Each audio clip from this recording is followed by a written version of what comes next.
it's not just a vanity thing, like, oh, I want to look good, but it's actually helping people's careers and boosting their own confidence in their day-to-day life. It's really crazy.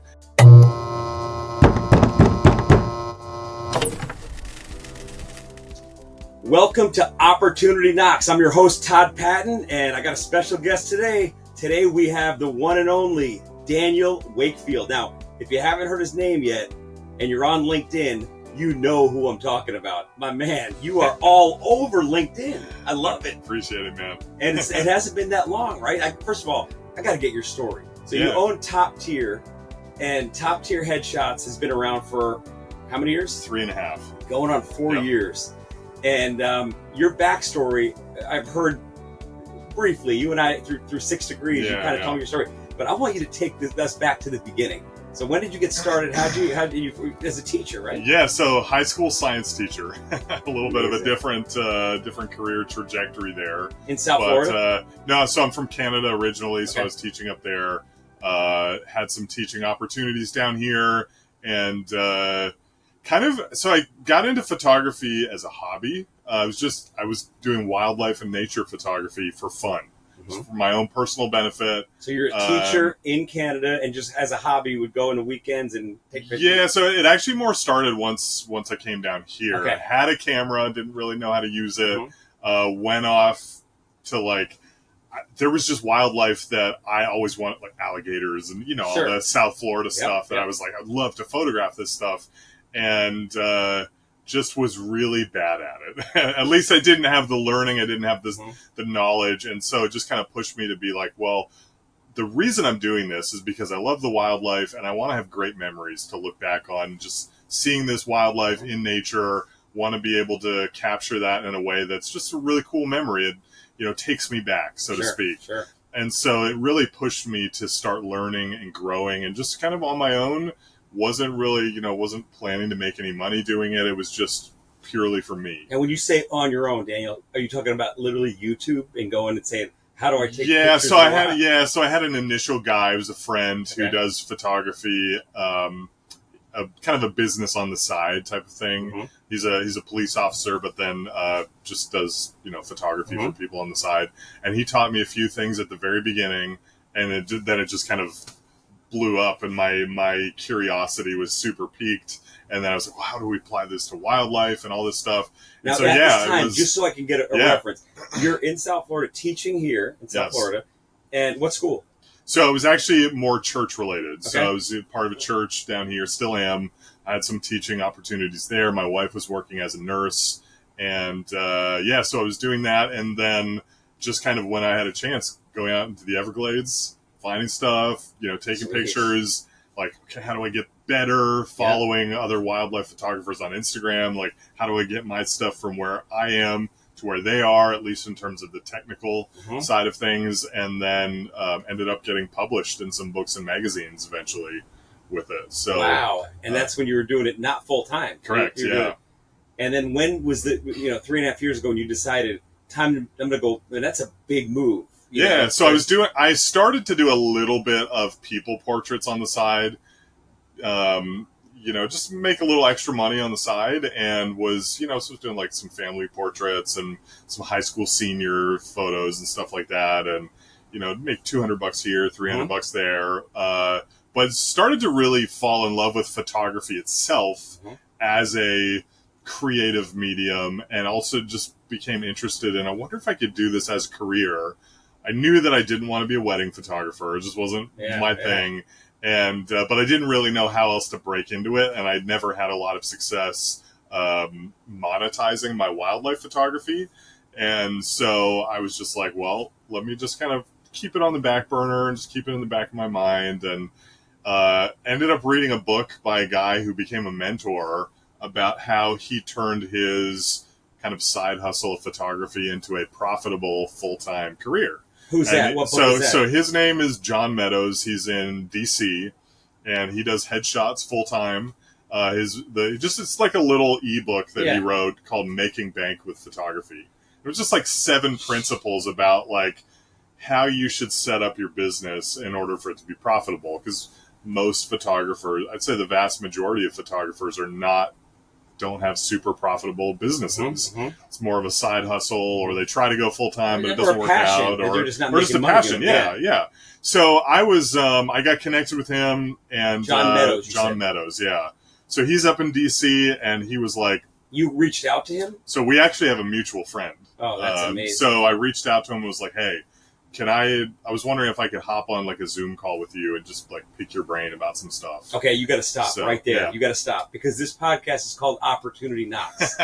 That was an opportunity knocking that you jumped all over. Yeah. And that's really what the premise of this podcast is young entrepreneurs, doesn't have to be young, any age.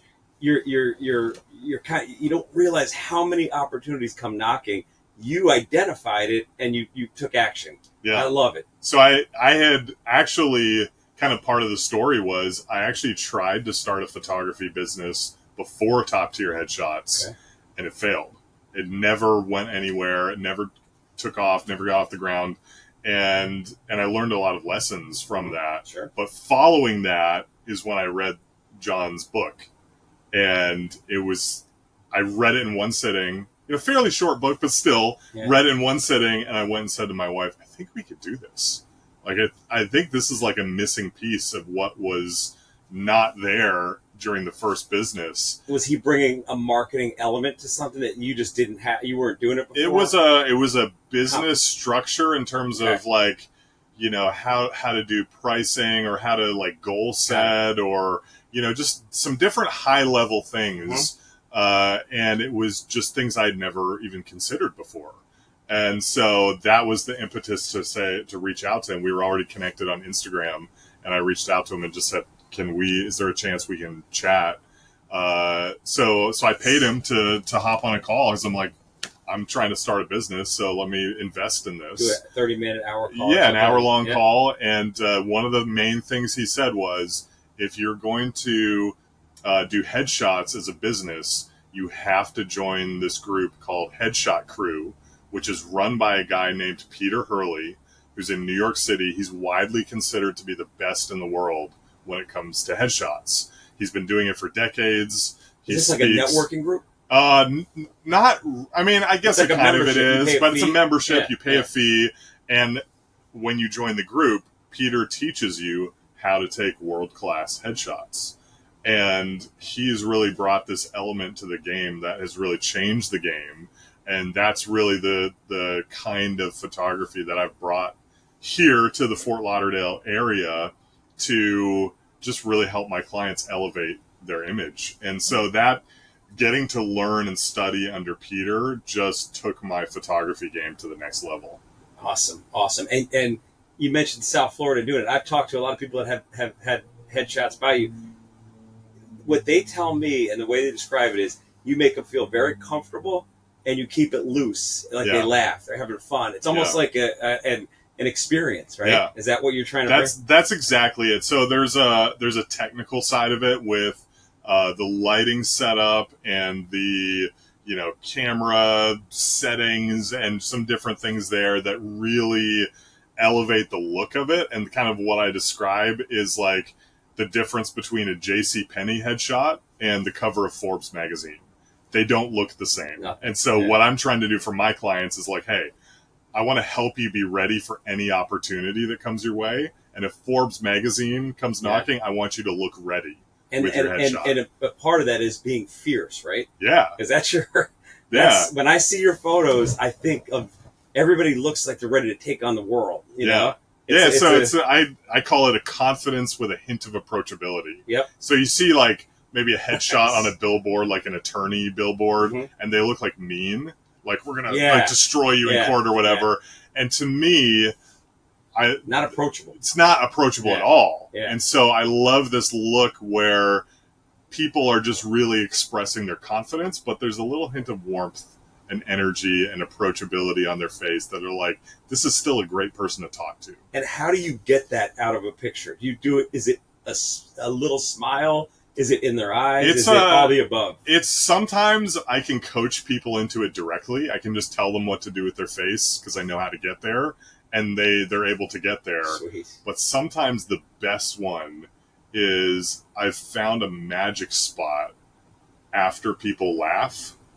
when their face is calming down, and it's just absolutely blows people out of the water when they see Because you're taking themselves pictures in that. by so many of them, right? There's Well, I mean, I'm not like rapid firing, but I am like looking for the magic, and so it's kind of it's somewhere in between that. it's somewhere, yeah. Yeah. So That's really so cool. like right after somebody laughs are the best genuine smiles, and then as that calms down, there's a magic spot that is like it's kind of become my calling card, honestly. Awesome. I love it. Now, you talked about JCPenney and then Forbes. How about people going around with their cell phone taking corporate pictures and then putting it? So, JCPenney was being generous, but Yeah. tell us why a picture, why the power of what that can do, and what that, in other words, everybody knows, put it on LinkedIn, you do this, but what other element do you have? Well, so there's I think a data related answer to that, and there's a subjective answer to that. The subjective I'll start with, because honestly I believe it's the most powerful from a confidence standpoint, a confidence boosting standpoint, is what I found is when I started, my goal was I just want to give people the best headshot they've ever had and just really elevate their image and just, kind of bring their A game to this. But what I've discovered is that when you help people look super confident and then they see themselves looking like that, it actually helps them to feel more confident. So I've got people that come in and they're doing really well in their career, but they're maybe like super nervous about getting in front of the camera. I'm not working with actors and models predominantly. It's corporate professionals, business owners, people like that. So they're like super confident in what they do, not super confident in front of a camera. But when they can see themselves, when I coach them into looking that confident and then they see that in themselves, they're like ready to take on the world. And it's kind of insane what my clients have told me in the weeks and months following getting a headshot with me and then posting it on LinkedIn and the results that they've gotten. Like, it's not just a vanity thing, like, oh, I want to look good, but it's actually helping people's careers and boosting their own confidence in their day-to-day life. It's really crazy. And so that's the kind of subjective but powerful thing that I've seen happen.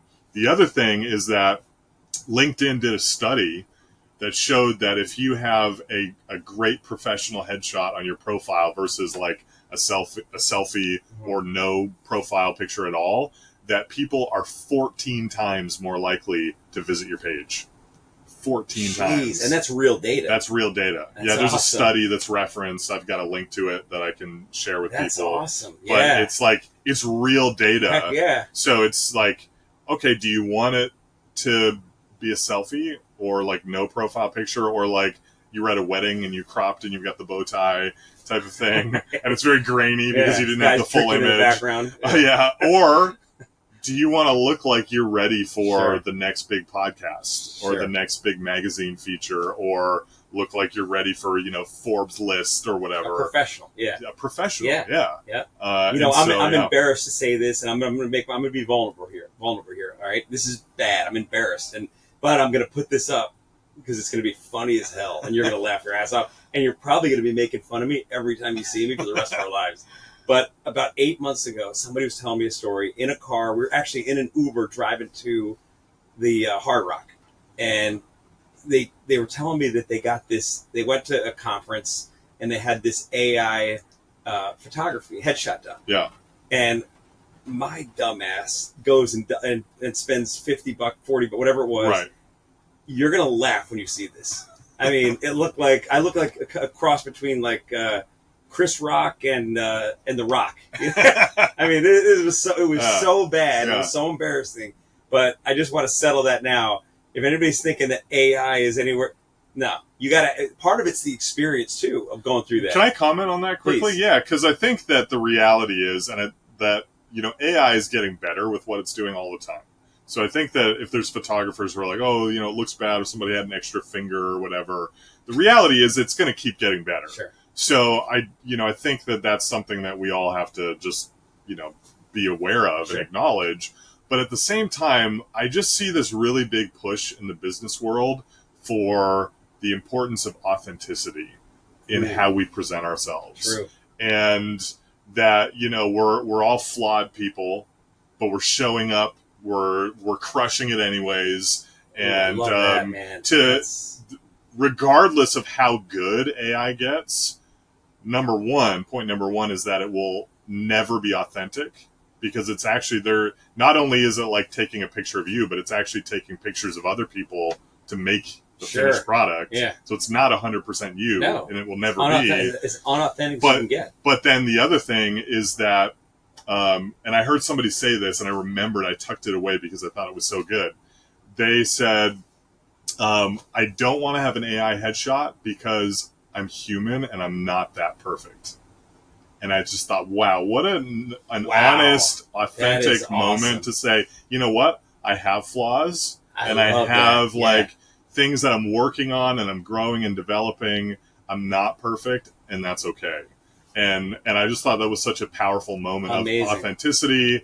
But it really speaks to, I think, your strength when you can say that I took the courage to step in front of this camera, but crushed it anyways. And I'm just like, what we did was me, and it becomes more of an accomplishment. That's a great point, man. I love that, and the fact that now people are writing blogs using AI, and maybe the headshot of that. So really, how unauthentic is that? It's somebody else writing it. It's not you, and it's another person. So, but really good. Wow, what a good point that is. Now I want to switch gears a little bit, because what impresses me most about what you've done is creative side of being a photographer. They're wired different, very creative. I don't have that. Mm-hmm. I mean, I just people that can sing and play music, and photographers. It's just we're wired different. But to have that, and to have a marketing skill and a business savvy like you do, that's impressive. And I want to know how it was. I want to talk a little bit about what you're doing on LinkedIn, and I don't know if we could talk about some exciting things that are coming down the road. Yeah, of course. Yeah, but I want to talk about how did you become a LinkedIn expert? How did you become, how did you grow your presence on LinkedIn? I pretend to play one on TV. You're doing great, man. And you know what? You told me, not pretend. How much business do you get from LinkedIn? About 60% of my new clients coming from LinkedIn. Yeah. I mean, there's no pretending there. That's real. And but I just don't like to know, because again, most creative people don't have that marketing side. Is there something was it a class that you took? Was it? Yeah, so there was, my initial mentor, John Meadows, had learned some things on LinkedIn, shared them with me. He told me that he gets a lot of clients from LinkedIn, and it just kind of embedded in my brain, like, okay, that I need to get really good at this. So part of it was kind of following along with him and learning from him, but then it was connecting with other people in my network as well, who, even in other industries, who were doing really great on LinkedIn. They were posting really valuable content, and they were getting a lot of engagement on their posts, really building a community, so to speak. And so just learning from that, and then also making a commitment to myself that I was going to be consistent. If I'm going to do this thing, I'm going to be consistent with it. Mm-hmm. And I don't even really know at the beginning if I understood the full impact that would have. But man, so at the beginning, I was like, okay, I'm going to take it easy to start because I'm learning and I need to just kind of pace myself. So I'm going to post 3 times a week. Okay. Monday, Wednesday, Friday. And I'm going to try to... This was 3 years ago. Yeah. So Monday, Wednesday, Friday, and just really try to commit to posting things that were more of a value add to my network than like a sales pitch. Mm-hmm. Like, here's 5 reasons why you should work with me as your headshot photographer. Nobody wants to read that. No. So, and then it was a learning process of... What would those be? So if it's not that, would it be, instead of 5 reasons to work with me, which is a very selfish, how you work with me, what would the opposite be? Well, so and this is one of the things I love to talk about. So I started to realize, learning from other people and then also my own experience, that the way that a lot of people treat LinkedIn is that they treat it like it's a billboard for their business. So every post is an advertisement or something related to trying to get, like, obviously and overtly trying to get more clients, get business. Whereas the people who are doing it really well were treating LinkedIn like a networking event. where the point, like if you go to a live in-person networking event and somebody gets in your face with a business card and says, here's 5 reasons why, you're just like, all right, I gotta go get a drink, or I gotta, hey, I gotta go talk to this guy, and just like, we don't want to talk to that person.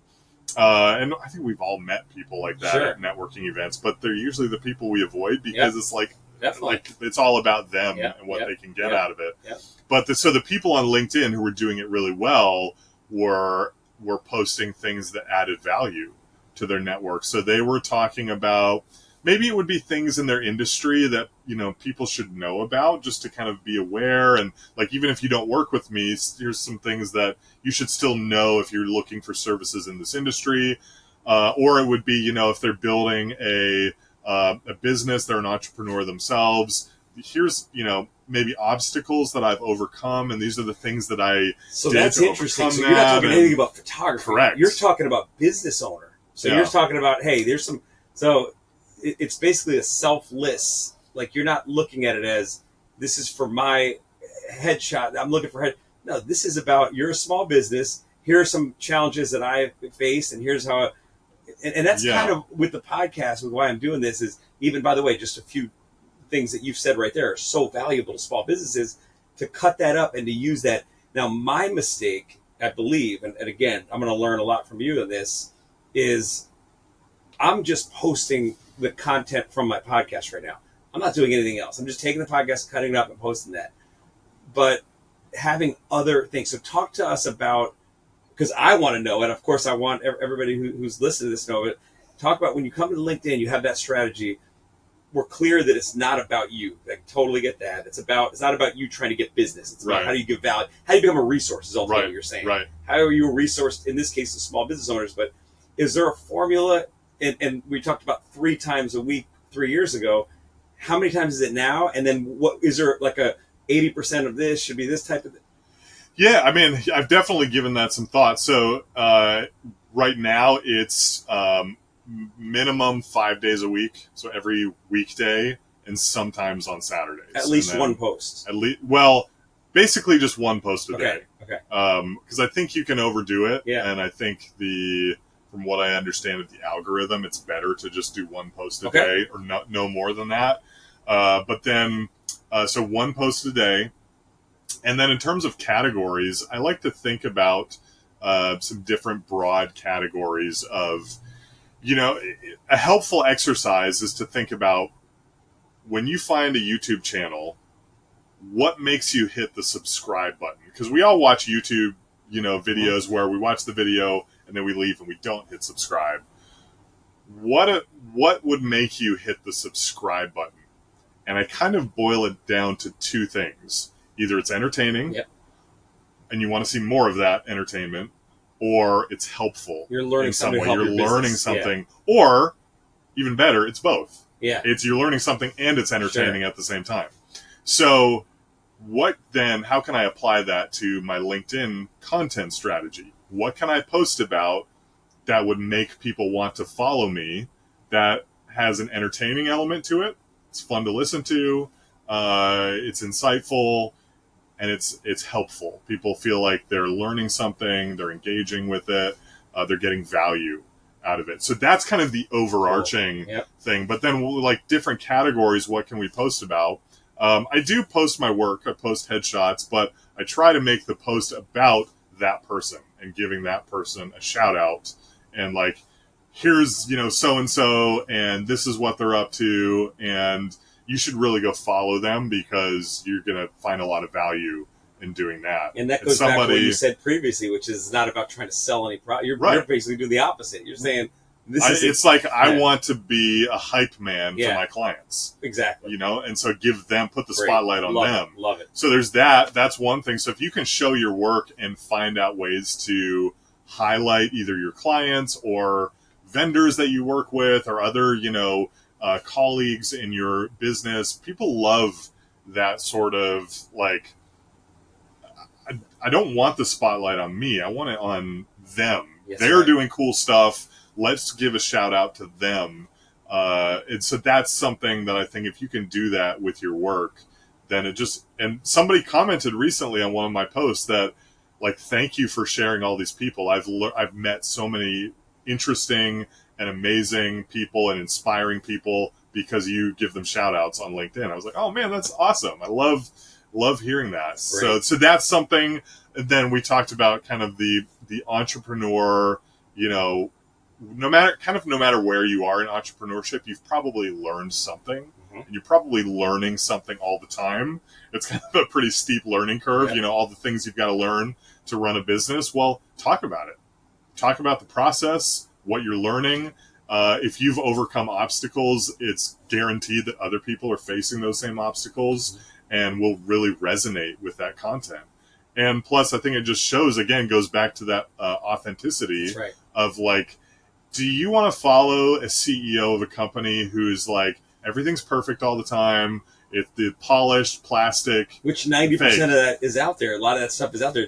It looks like, and that's, I think, a big problem with social media is, especially for youth, you know, people that are younger kids that see this. It's like, wait, how come that person has everything and that business was so easy to build and he's driving a Ferrari and he's doing it. Yeah. And that's not that's not how it is. I think the adversity and going through the struggle is more fun, as crazy as it sounds. Yeah. I mean, to me, that's what energizes me, but not a lot of people put that out there. And that's a good tip, is to be authentic. I mean, that's ultimately what this topic is on this podcast. And then there's some just stuff about like sharing behind the scenes of what's going on, the day to day. Like, you know, I'm on location in Miami doing a big shoot today. Excited to work with this company. You know, whatever always it pictures, is. Right? Always pictures of everything. So I do post video sometimes but it's never just text. You're correct. Yeah, I like to personalize it. I like to have, and it's kind of I was never like a selfie person, you know, before. I wasn't like the hey guys, like. But I've kind of learned to overcome that and to kind of step into that, because the reality is people like to see what's going on. It's memorable. And it humanizes it. It humanizes like I'm a real person. But it also gives an opportunity to, again, shout out other people. I'm with somebody cool at a networking event. I'm supporting somebody and, you know, helping somebody with something. You know, I can give them a shout out with that. And so it just becomes something that is like memorable. And then what's happening is I'm now going to networking events and I'm meeting people that I've never met in person for the first time. And they're like, it is so like, I feel like I know you and just all this stuff, and they're like ready to do business. That's so like cool. Right there. Yeah. And I'm like, well, hey, like, we don't have to do business right at the networking event. Like, let's hop on a call later or something like that and talk about it, see if it's a good fit. Wow. But it's just creating this being top of mind, where I'm just trying to add value to the network, but it's keeping me top of mind in the network, so that when somebody's like, you know what, I really do need a good headshot, Daniel, totally, he's the man. And I say that humbly because I feel like I'm still learning and growing all the time. But it humanizes. That's what's happening. I love that, man. So talk to us about, you and I briefly spoke about this, and I know you're not ready yet to launch this, but you're going to teach all this stuff. You're going to put this in a classroom setting, right? Yeah. So, this is very, very early, but we're going to announce it a little bit more for later on. But the goal is I'm working with somebody. I don't know if he wants me to say his name yet, so I'll refrain, not because, just because we'll maybe save it for the announcement. I'm working with somebody, and we're developing a workshop around LinkedIn. He's kind of a profile optimization and data analytics nerd, and I'm the content nerd, I guess you could say. Great combo. And kind of thinking about, like, you know, what are we actually doing in terms of a content strategy and things like that. Are we talking 2 months, 6 months, a year? Probably it's going to be ready to go in the next 2 months or so. Yeah. We'll definitely be seeing a post on it then, right? Yeah, oh, absolutely. Right, we're going to be doing some stuff like that for sure. Well, let me tell you, man, this has been awesome, and I'm ready to go inside of Top Tier in the office and see the magic there. But Dan, it's been amazing, man. This has been really good. I appreciate you coming in the Sprinter and joining Opportunity Knocks. Yeah, man. Really enjoyed it, man. Thank you. Awesome. Thanks for having me. All right, my man. Yeah.